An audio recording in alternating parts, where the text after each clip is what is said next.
Hello and welcome to Nationwide on the network service of the NTA. I am Olajide Bello. You can follow this news broadcast on our social media handles displayed on your screen. Soon there will be uniformity in all government websites, says the Ministry of Communications, Innovation and Digital Economy, which has set out to create the Nigeria website design standard for all government establishments. It is an upgrade from the existing guideline already developed by NITSDA.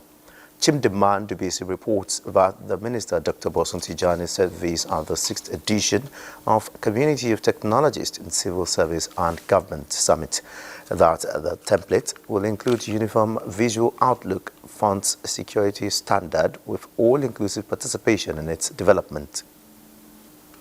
You should have a web platform where somebody can literally almost download a website. People can clone things, they can make your citizens go to platforms that are actually not government platforms.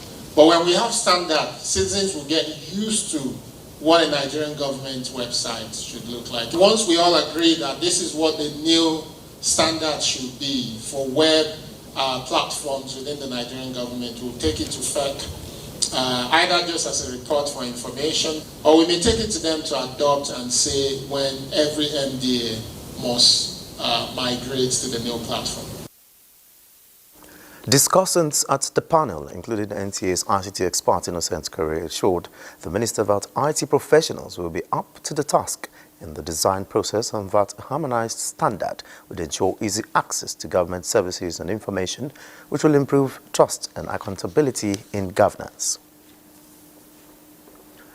The federal government has promised to invest more in the Nigeria police force through the procurement of sufficient arms, weapons, and as well as the recruitment of more personnel in meeting the manpower needs of the force. Minister of Communications, Innovation and Digital Economy, who represented President Tinubu, gave the assurance at the inauguration of the Nigeria Police Force National Cybercrime Center in Abuja. Francis Fom has the details. It is the inauguration of the Nigeria Police Force National Cybercrime Center and the Nigeria Police Resource Center situated at the Diplomatic Drive and Jabi in the FCT. Inaugurating the projects, Minister of Communications, Innovation and Digital Economy, Bosun Tijani, who represented President Bola Tinubu, called on the force to utilize the facility to protect Nigeria's cyberspace and ensure its optimal use to enhance national development and economic progress. It is my utmost hope that the Nigerian Police Force National Cybercrime Center will surpass the projected expectation of the Nigerian people and the international community and serve to help rid our nation of the effects of cyber-enabled crimes. Inspector General of Police, Chairman of Police Service Commission, representative of the Minister of Police Affairs and the National Security Advisor, as well as other dignitaries, say the center will assist other security agencies in combating cyber-related crimes in the country. By prioritizing our national security, we have developed the capacity and expertise in digital forensic as a provocative step to safeguarding our critical national information infrastructure. With this wonderful initiative put in place by the Nigeria Police Force, our society will soon get rid of many criminal activities bedeviling us as a nation. With collaboration with synergy, the center will be able to, of course, reduce crime and criminality to the barest minimum. Similarly, the Nigeria Police Resource Center, Divisional Police Office, and accommodation built by the Nigeria Police Trust Fund were also inaugurated by the representative of the President. Francis from NTA News. The Minister of State Police Affairs, Ibn Suleiman Ibrahim, is appealing to Nigerian youth to exercise some patience in this painful process poised to birth a prosperous Nigeria, to consider the power of peaceful engagement, dialogue and collaboration over protest and confrontation. The minister in a press statement says President Bola Ahmed Tinubu and his team are working hard to build a strong and prosperous future for all Nigerians. The president's commitment is absolute and his policies are deliberate and well thought out. His love for the country cannot be questioned. Soon enough, it will manifest in different areas of our lives. The minister also says the Ministry of Police Affairs in particular is making deliberate policies and programs geared towards addressing the problems of the Nigerian youth through job creation and other opportunities for youth engagement. Iman Sulaiman said that the ministry is committed to recruiting over 40,000 young Nigerians into the force over the next years, and the planned recruitment for the 2024 is already at an advanced stage. She noted that the nation is at a crossroads and therefore requires the energy, creativity and passion of the Nigerian youth to drive positive change towards working together to find a solution that uplifts and unites us rather than tear us apart. Protests, she explained, can easily be hijacked by criminal elements, leading to unintended consequences, causing harm to people and property and creating division that are difficult to heal instead. Let us engage in constructive conversations, listen to each other's perspectives, and work towards common goals by our collective will and collaboration. She said we can build a Nigeria that we are all proud of, one that offers hope, opportunity, and justice for every citizen. Minister of Works Dave Umahi has added his voice to the appeal to Nigerians not to embark on the planned nationwide protest. Mr. Umahi, who was speaking during an official visit to Kano, stressed that President Tinubu is not unmindful of the unintended consequences, some hard decisions his administration. The minister also gave assurance that necessary measures are being taken to mitigate such effects and make life better for all Nigerians. President Bola Tinubu has taken many critical and courageous steps to address the current economic realities in the country and therefore needs the support of Nigerians. Former Special Assistant to the President on Niger Delta Affairs, Senator Etainang, said these while reacting to the planned nationwide protest by some Nigerians. Clement Barikui has details. From the onset of the call and mobilization for a nationwide protest, where many Nigerians have continued to lend their voices on the need or otherwise of the protest, while the right to a peaceful demonstration cannot be taken away from any Nigerian who wishes to do so, former presidential aide Ita Enang believes President Tinubu's led federal government has the capacity and is already addressing some of the reasons for the planned protest. Nigerians should be confident that His Excellency Mr. President, the governors of the respective states, the police, the state services, the security and intelligence institutions are not going to descend on them in a manner that is undemocratic, that is unconstitutional, and so on. But each of this has to be done within the rules. There are rules of engagement in mass protest. He says importation of food items has been advocated in some quarters is not a solution to the food crisis in the country. When you import, you keep impoverishing the people of the country. When you import, you will down the spirit of the manufacturers in this country. The APC chieftain also speaks on the forthcoming local government elections in Akwa Ibom State, insisting that his party is mobilizing for the exercise, given the autonomy granted this third tier of government. Clement Barikui, NTA News. Meanwhile, more than 45 youth groups and indigenous associations in the FCT have resolved to use dialogue to engage leaders towards meeting the yearnings and aspirations of citizens rather than resorting to street protest. Abdullahi Ajia reports that the youths took the decision during the FCT Youth Stakeholders Forum in Abuja. Groups with varying interests and shades of opinions, all being harmonized for the collective good of the people of the FCT. The FCT Youth's Engagement Meeting provided a robust platform for lending their voices on the planned nationwide protest. They would choose to aggregate their points strategize and see how they can meet with government face to face to table their issues in such a way that they will have a robust conversation, and the government will now tell them in response what they have as a plan to address some of these their issues. The outcome of this meeting is we say no to protest. While we are saying no to protest, we believe dialogue is the best way to handle any issues that you have with the government. If you have any problem, you have any challenges, or things are not done right, you can engage the government constructively to get a better feedback than protest. As it stands, we are resolute and we are watchful. We will not be part of the protest. While hoping for a better and peaceful FCT, the organized groups say leaders on their part should be more patriotic and solution-driven. Views of all critical stakeholders expressed are expected to form the communique that would be communicated to the government for solutions to the challenges. In Abuja, Abdullah Hajia, NTA News. And time now to join Muhammad Umar Ajingi in Kaduna for continuation of Nationwide. Muhammad. Group of youths in Kaduna State have rejected the proposed nationwide protest. Our correspondent reports that the Kaduna State Governor, Senator Obasani, urged them to remain calm and hopeful as President Bola Ahmed Tinubu continues to work hard in addressing most of the challenges to guarantee a better future for the youths as leaders of tomorrow.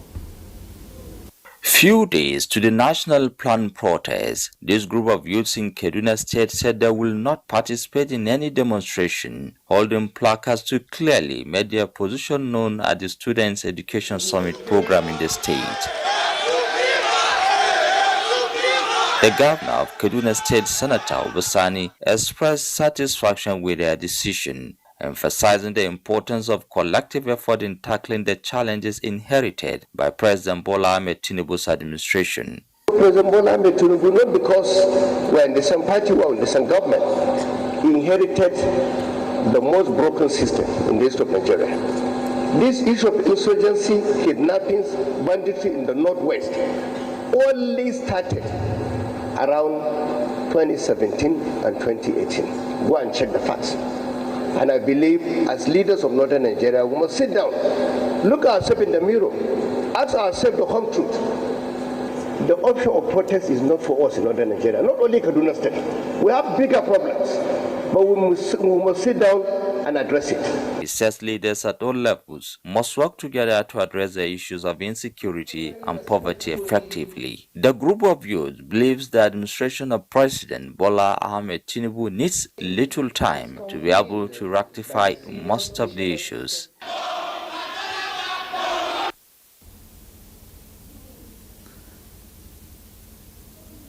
The proliferation of illicit drugs is becoming a source of concern, especially on the social, medical, and economic well-being of the society. Hence, all hands need to be on deck for the development of a prosperous society. And this prompted the Director General of Kaduna State Bureau for Substance Abuse Prevention and Treatment, EK, and also renowned Islamic scholars, as well as officials of the NDLE, to a one-day sensitization workshop on the Islamic perspective of the dangers of illicit drugs held here in Kaduna. Haruna Muhammad reports.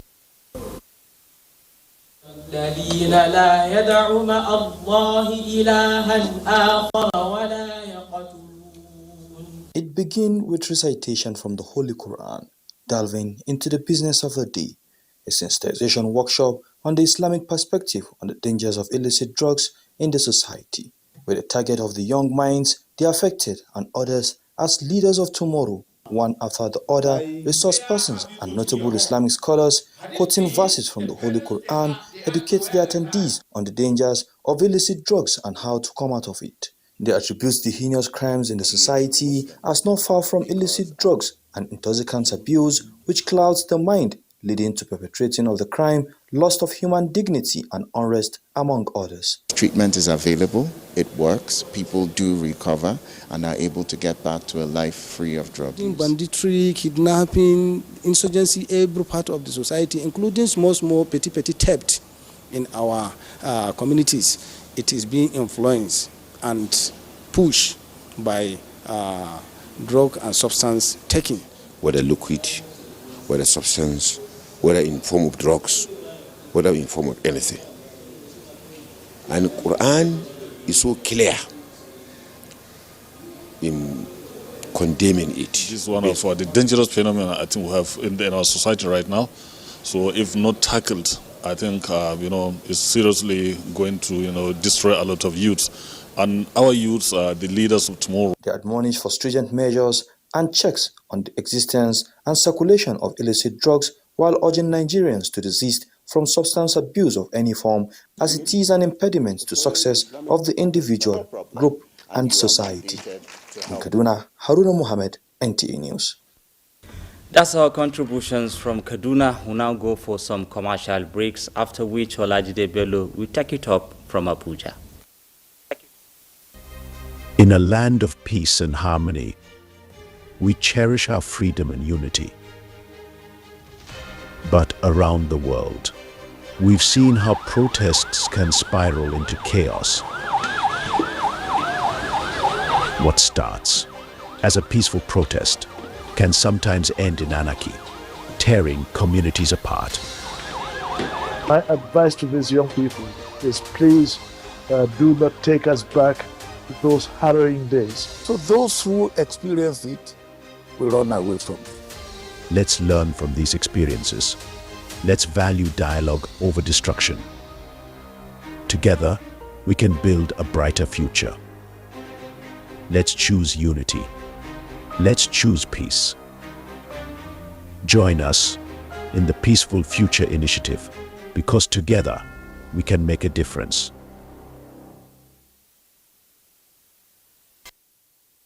Thanks for being there. Now to infrastructure development. The federal government is evolving workable strategies to facilitate effective and timely completion of major road projects across the country. Minister of Works Dave Umahi disclosed this during handover of uncompleted portions along sections 2 and 3 of the Abuja Kaduna Kano Road reconstruction project to new contractors. Abdullahi Mustafa has the details. The Kano Zaria Road is among the busiest highways in Nigeria. The road is an extension of the Abuja-Kano highway being reconstructed by the federal government. 6 years into the commencement of work, this section of the project is nearing completion and already being used by motorists. Only 17 out of the 137 kilometers between Zaria and Kano is yet to be covered. To accelerate execution and completion, 2 additional firms have been engaged by the federal government under tax credit initiative. To ensure that we have this road completed by 29th of May, we had to dissect the road into 3. And so we gave the first section to Dangote to be done by high-tech with reinforced concrete.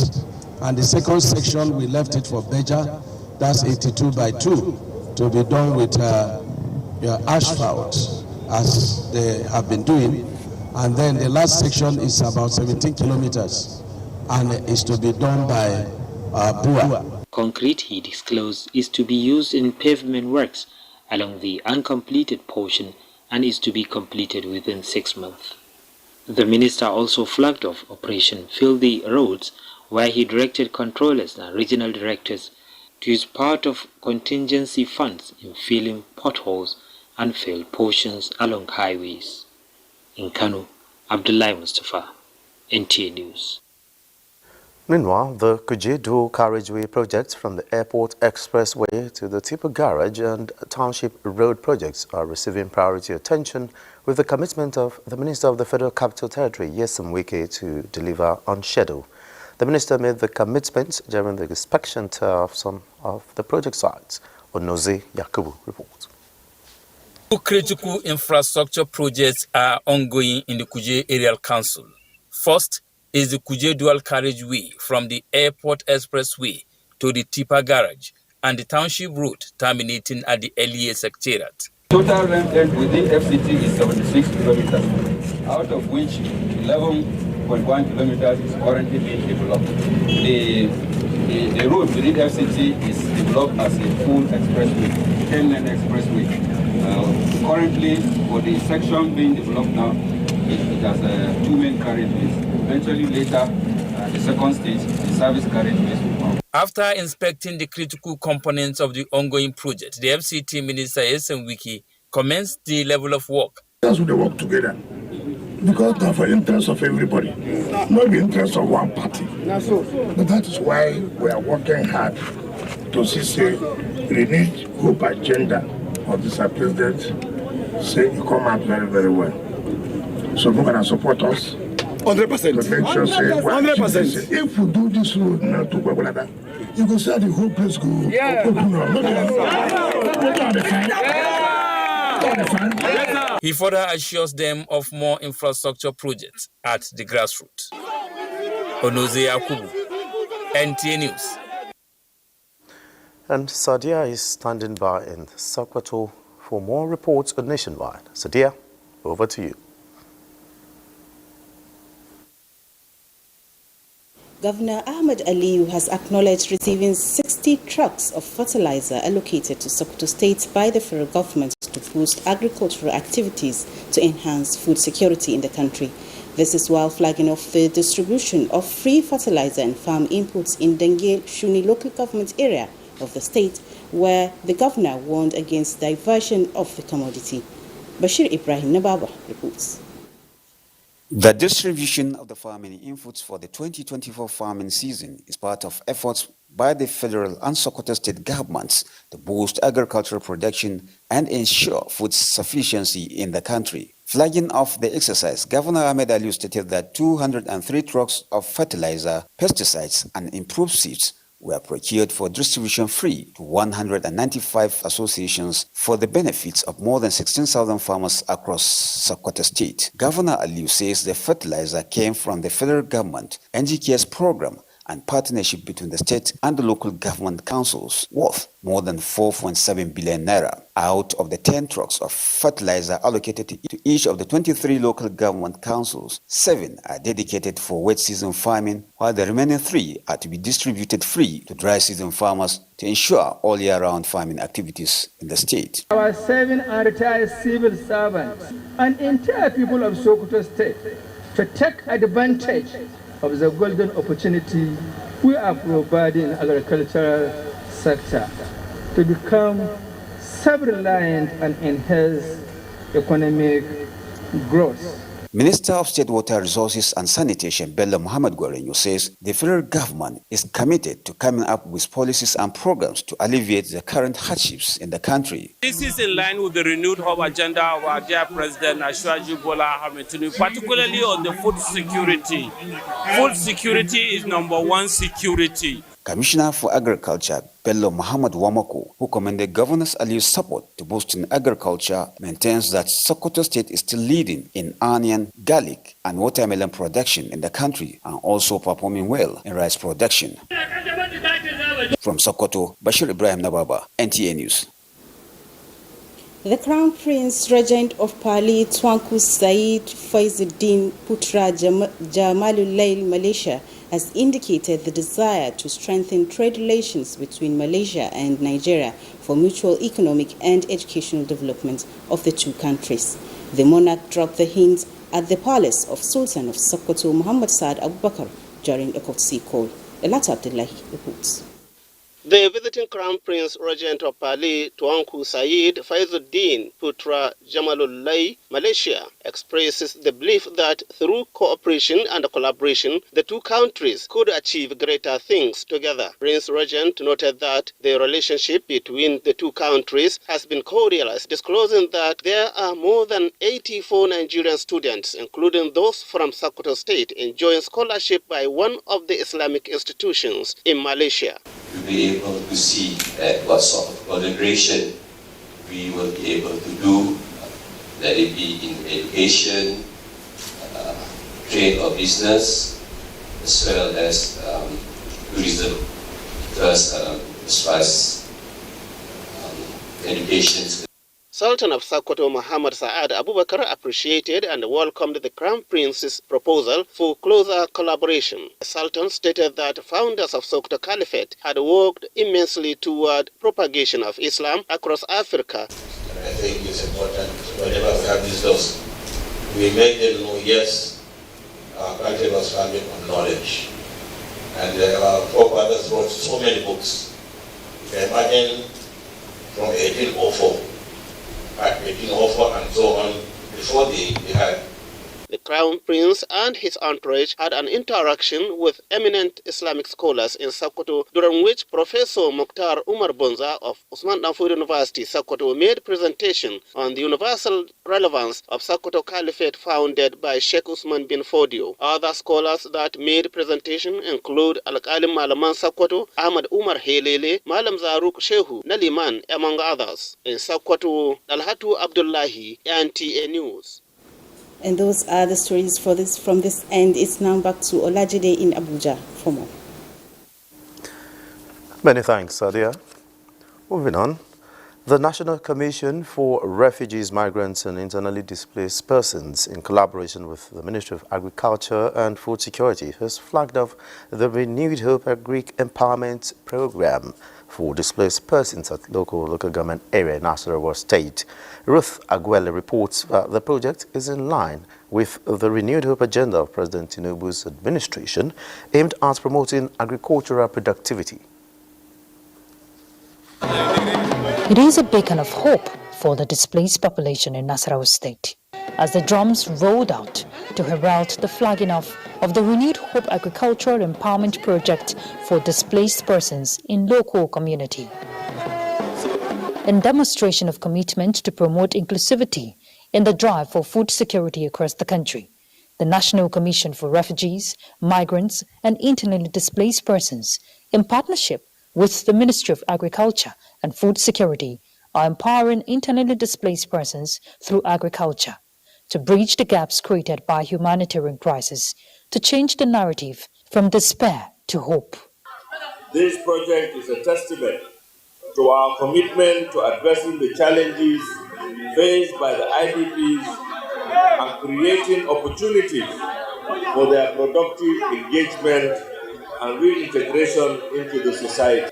Line with the Renewed Hope agenda of Mr. President to assist farmers through a comprehensive agricultural policy that promotes productivity and assures decent incomes.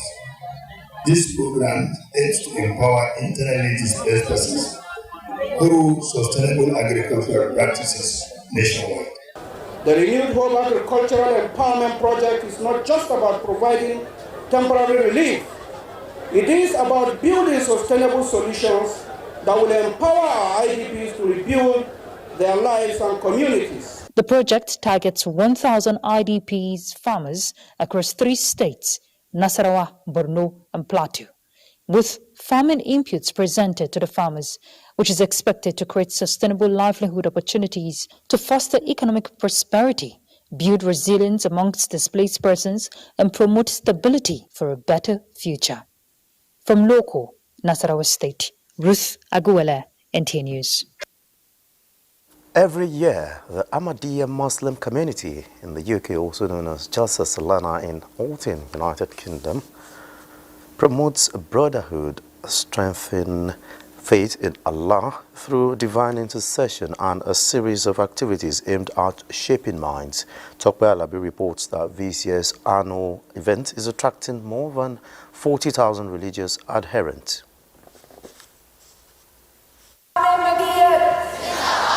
This annual event attracts thousands of attendees, and arrangements were made to host in excess of 40,000 guests. Men, women and children have come from all corners of the world to participate in the 3-day convention. Owing to the importance and scope of the event, it was transmitted live via satellite TV to viewers across the world with simultaneous translation in a number of languages including Arabic, German, Russian, French, Hausa, Chiwi, Yoruba and Swahili. Apart from the different faith-inspiring lectures delivered by scholars and senior members of the Ahmadiyya Muslim community, a keynote address for the event was delivered on the ladies' side by His Holiness Hazrat Mirza Masroor Ahmad, the head of the worldwide Ahmadiyya Muslim community. Of course, we know that when the children grow up, sometimes they challenge parents. Even sometimes I receive letters when the parents are complaining that our children have gone astray.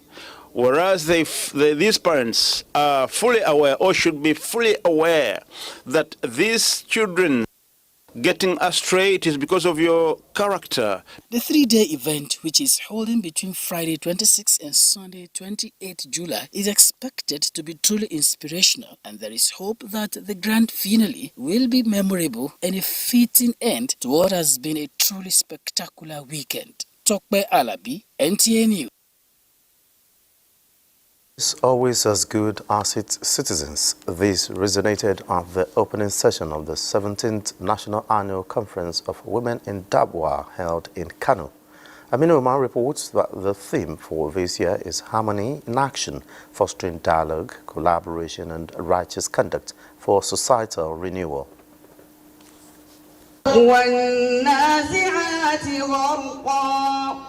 The convergence of women from all over Nigeria in Kano for the common goal under one umbrella, the women in Da'awa. Their goal is to have a nation that prides itself with citizens that are morally sound and spiritually upright. And religious leaders should play a vital role in this regard, and they should stand up to teach the truth to people, to teach them about the instrumentality of moral uprightness in human societies. The National Amira of the Women in Da'awa, Mariam Usman, informed the gathering that within the 21 years of existence, the group has succeeded in addressing numerous societal challenges through education, empowerment, and support to women and youth, especially the orphans. Everybody has a role to play in what is happening in the country right now. The government, the people, and especially women as mothers. As we are the first school for our children, I think we have a great role to play. Speakers including the Secretary to the Borno State Government, who represented Governor Babagana Zulum, Emir Muhammad Sunusi, and the representative of wife of former Vice President Amina Namadi Sambo, and spouses of Kano, Katsina, and Jigawa State governors, among others, all stressed the need for a united approach towards addressing moral decadence for a more peaceful and prosperous Nigeria. In Kano, Amin Umar, NTA News. And time now to join Adiola in Lagos for stories making the rounds from that zone. Adiola.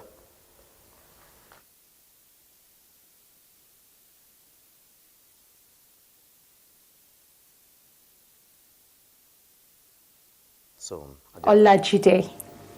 The Muritala Muhammad Area Command of the Nigeria Customs Service says its enhanced strategies of thorough examination and better stakeholders' engagement as encapsulated in the policy direction of President Bola Tinubu as reducing cargo clearing time and increasing the volume of exports. The controller, Michael Awe, stated this in Lagos while giving an update on measures put in place to facilitate trade. Michael Olaleye reports. The Lagos airport is not just a gateway to the rest of the world for passengers alone. It is an economic zone facilitating import and export of goods. And the pride of the customs here is that despite fluctuation in exchange rates, export value grew to about 277 million naira from January to June 2024, with an FOB value of $205,000.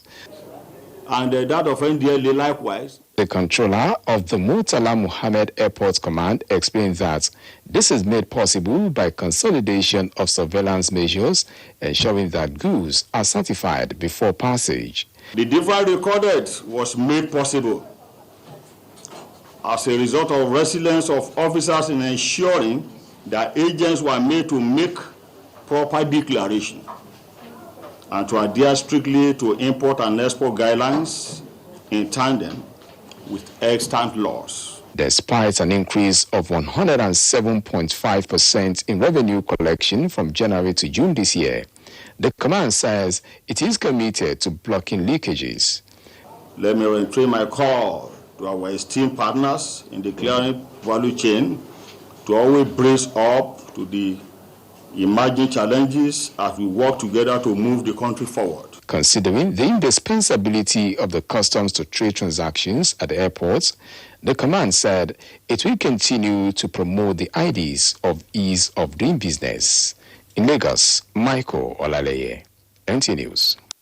High-level corruption in the country can be tackled headlong when Nigerians, irrespective of religious affiliations, promote good morals and practice honesty as a virtue. This was the submission of Islamic scholars at the annual Hijra lecture organized by the House of Assembly in Lagos. Musa Toliat has the details.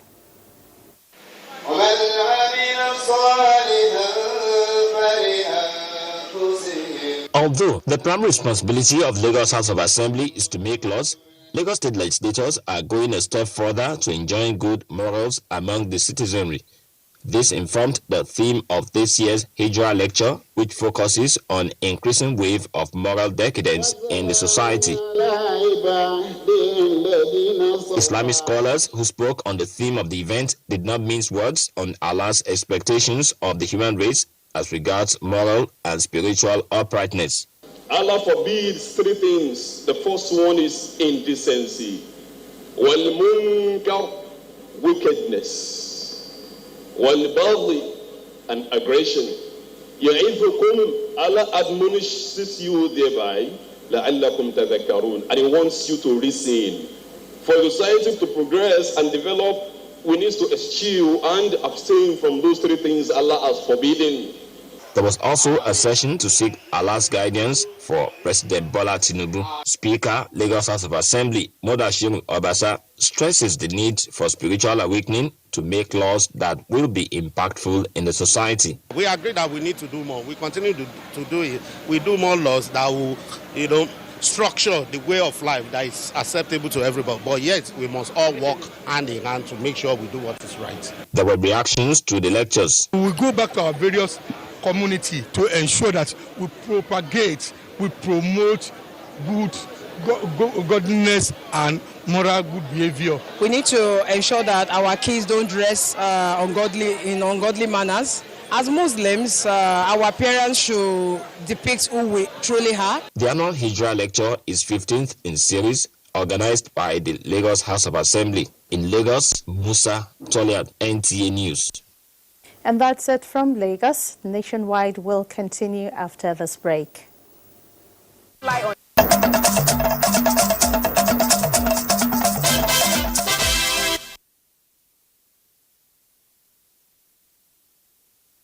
Good evening and welcome to Port Harcourt.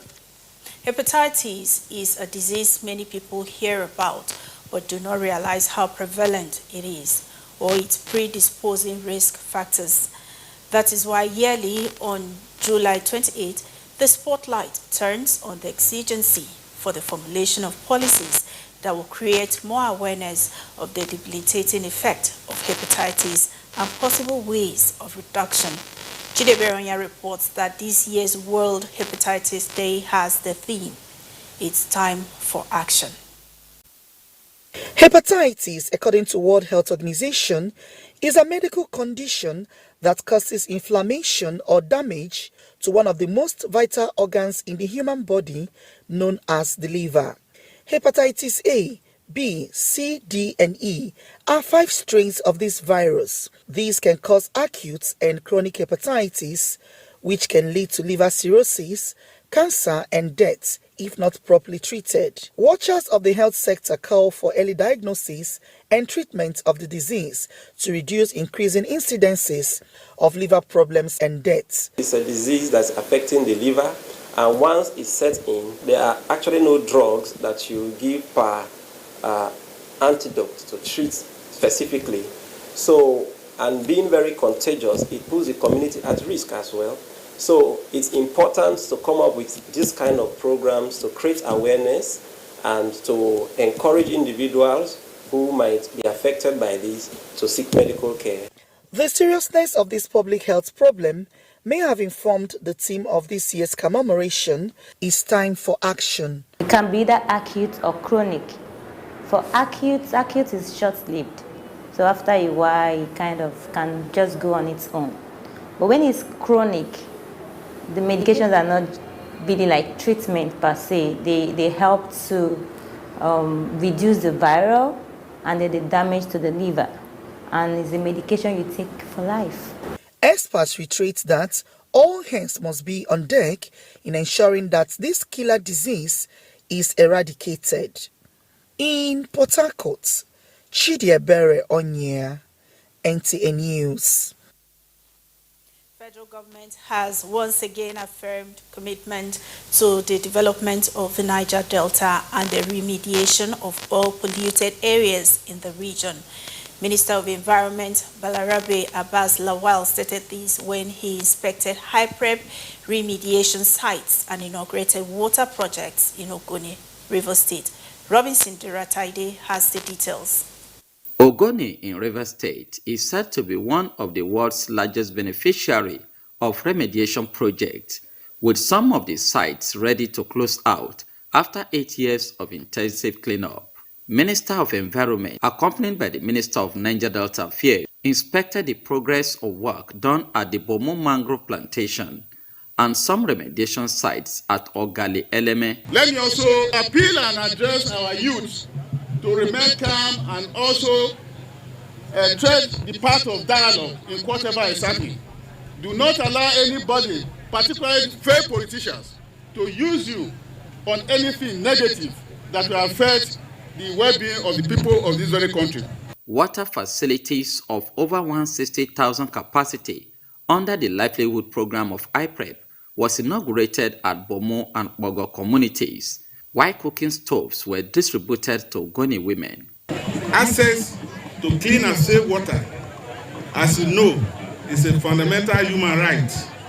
And today, we witness once again the fulfillment of this promise to the hydrocarbon impacted communities in Ogoni land. We are running out of funds and we will crave the indulgence of the other contributing partners to do well to add up to what we have left. So I want to put my support with other traditional rulers for Professor Zabe to continue the good work that he's doing. Earlier, the ministers and IPREP project coordinator were presented awards of honor and excellence from the palace of the King of Gokana. Robinson Derateide, NTA News. And that's it from Port Harcourt. Nationwide continues with Olajide in Abuja. Many thanks, Jenny, from our Port Harcourt Network Center there. Moving on, Property A Tale rating to encourage those who always uphold truth and justice is inspiring both the young and elderly after being unveiled and presented to the public. Charles Arthur reports that the author of the book is only 12 years old. Age, they say, is nothing but a number. And this is the case of a 12-year-old Natasha Jonathan Gallo, a GSS3 student of Nature Nurtured Basic Academy, Chukuku area of the Federal Capital Territory. Inspired and driven by her father, she authors her first piece, The Probity, which tells a story about a little boy wanting to tell the truth always, no matter the cost. Inspired me on writing the book. In Lagos, I enjoyed reading novels and different kinds of novels, poem, poetry, etc.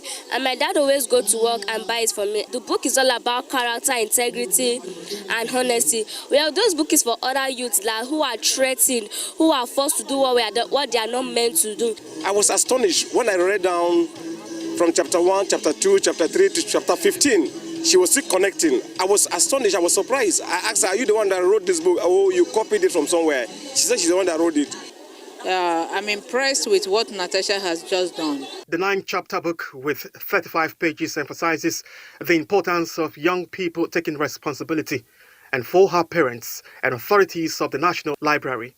The book, Probity, offers more inspiration. We hear of adults writing books.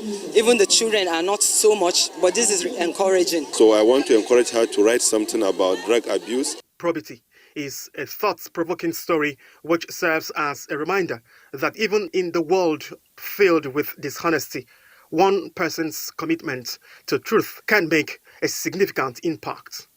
Charles Alpha, NTA News.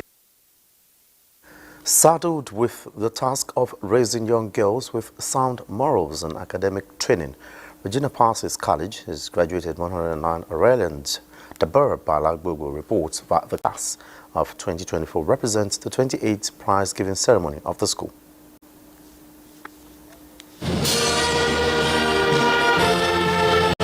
Established in 1991 and managed by the Daughters of Divine Love Congregation, Regina Parsons College is strictly a girls' school aimed at helping the girl child live and develop physical, moral, and intellectual endowments. It is our hope that having gone through a good formation, godly education, that they will be able to impact that wherever they go to.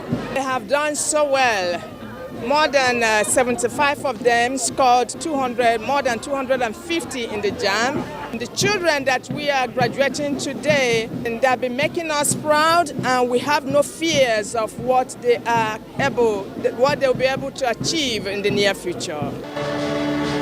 Parents on their part say the school has made a remarkable impact on their wards in their academic subjects, numerous skills, and most importantly, spiritual formation, which will help them survive in the future. As we step into new environments, carry forward this sense of community and support. Surround yourself with people who will uplift and inspire you. Let's work together to ensure that every girl has access to quality education, an opportunity to reach her full potential. A Thanksgiving service had been held for the Aurelians as prayers were offered for them to enable them succeed in their future endeavors. Actually, I feel so happy. I feel immense joy and gratitude to my teachers, to my parents, to the entire school body for all they've done for me. And then, when I leave this school, you should be expecting to see a very successful medical doctor. Well, my experience was quite amazing. This school has imbibed a lot of good characters, and well, plans as I'm graduating is continue winning like Regina Parsons always does. In Abuja, Deborah Balagbogo, NTA News. And just before we go, the nation's women Olympic football team, Super Falcons, face acid test against reigning world champions Spain by 6 p.m. this evening in what may determine their progress in Paris. And that's it. And nationwide, many thanks for being a part of it. I am Olajide Bello.